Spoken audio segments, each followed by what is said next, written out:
Good morning, नमस्कार। स्वागत है आपका हमारे चैनल जीएस स्टडी 94 में। और दोस्तों मैं यश। तो दोस्तों सबसे पहले तमाम तरह के जो आपने कमेंट किया था उसका हमने उत्तर दे दिया है।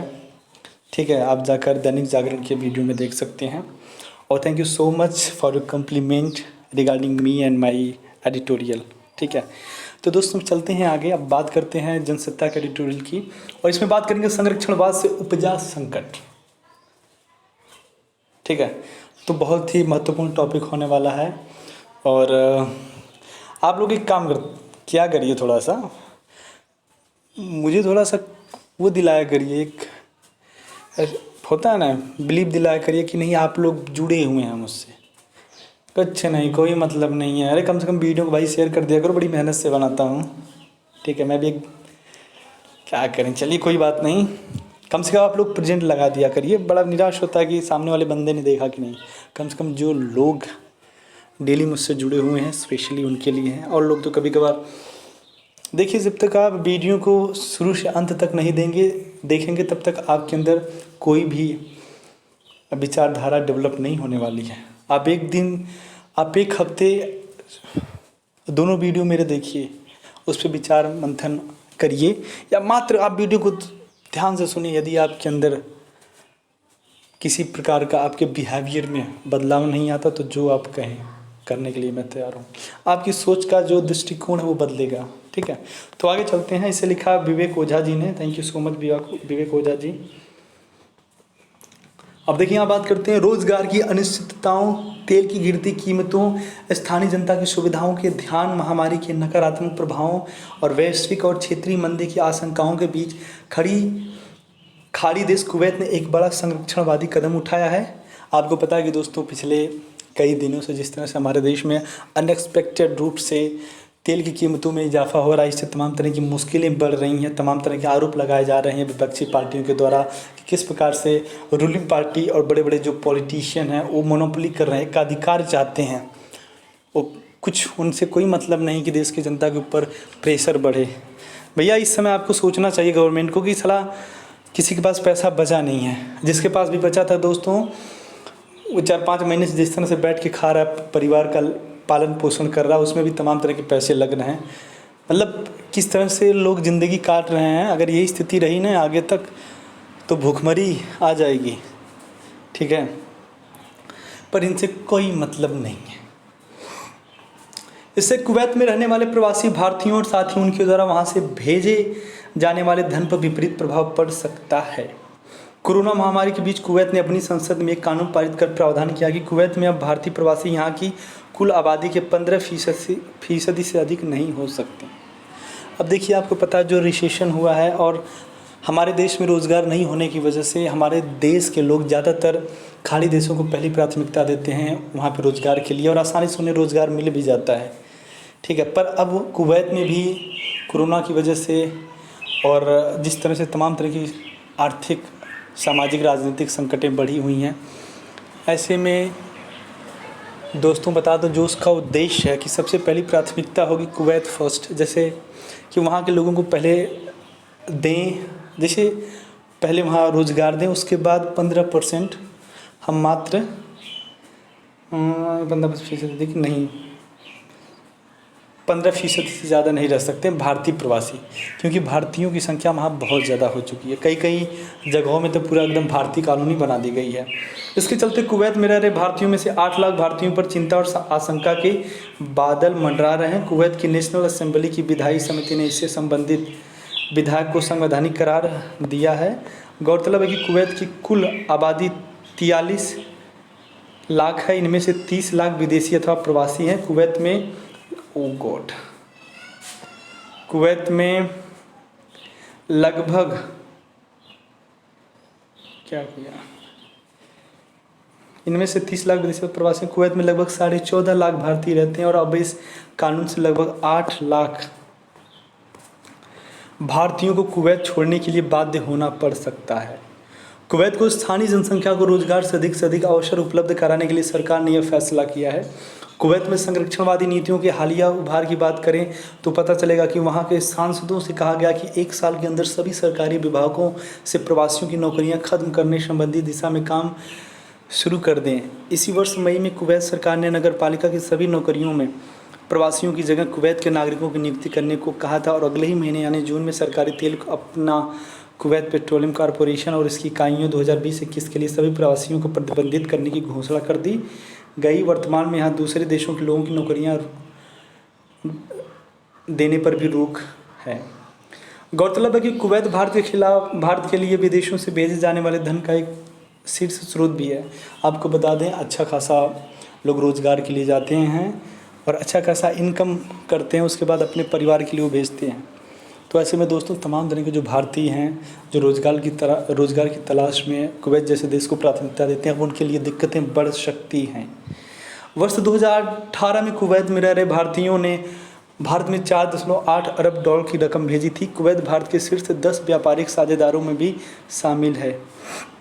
आप देख सकते हैं जो हमारे देश की और कुवैत की इकोनॉमी है, काफ़ी अच्छा उनके साथ सब कुछ चल रहा है। वर्ष 2015-16 के दौरान दोनों देशों के बीच लगभग 6.2 अरब डॉलर था। कुवैत में भारत के अलावा बांग्लादेश, श्रीलंका और फिलीपींस से भी बड़ी संख्या में प्रवासी काम कर रहे हैं। अभी कुछ समय पूर्व ही कुवैत सरकार ने भारत के विदेश मंत्रालय को आश्वस्त करते हुए कहा था कि वह भारत में मुस्लिम अल्पसंख्यक समुदाय की सुरक्षा पर कुछ न कहकर भारत के आंतरिक मामलों में हस्तक्षेप नहीं करने की नीति का पालन करेगा। भारत ने भी कोविड-19 से निपटने में कुवैत को चिकित्सा सहायता करने में सक्रियता दिखाई थी। इसके अलावा खाड़ी देश ओमान ने अपने यहाँ सरकारी नौकरियों में ओमान के नागरिकों की ही भर्ती करने और उन्हें प्राथमिकता देने की घोषणा कर दी। यद्यपि इस तरह के कदम वैश्वीकरण मुक्त प्रतिस्पर्धा को नकारने जैसे हैं, लेकिन अपने स्वदेशी नागरिकों को तरजीह देने को सभी देश औचित्यपूर्ण ठहराने लगे हैं। ओमान में 7 लाख से अधिक भारतीय रहते हैं, जिनमें से 6 लाख शुद्ध रूप से श्रमिक और पेशेवर वर्ग के हैं। संयुक्त राष्ट्र जनसंख्या प्रभाग और इंडिया सस्पेंड की रिपोर्ट देखें तो पूरी दुनिया में सबसे बड़ा प्रवासी समुदाय भारतीय प्रवासियों का है। इनके अनुसार कामगार भारतीयों की संख्या 1 करोड़ 8 लाख से 1 करोड़ 70 लाख के बीच है। वहीं यूएन वर्ल्ड माइग्रेशन रिपोर्ट 2018 में बताया गया कि प्रवासी भारतीय कामगारों की संख्या 1 करोड़ 56 लाख है।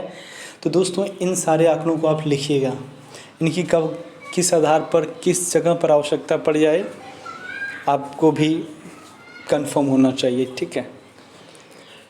जाहिर है प्रवासी भारतीय द्वारा अपने देश को भेजे जाने वाली विदेशी मुद्रा भी कम नहीं है। विश्व बैंक की ताज़ा रिपोर्ट के अनुसार 2018 में प्रवासी भारतीयों ने 80 अरब डॉलर का देश में भेजे। यूएई में अकेले लगभग 35 लाख भारतीय कार्यरत हैं। सऊदी अरब में 25 लाख, ओमान और कुवैत दोनों में 14 लाख प्रवासी भारतीय कार्यरत हैं। ऐसे में इनको मिलने वाली सुविधाएं और इनकी सुरक्षा का प्रश्न भी बहुत महत्वपूर्ण हो जाता है।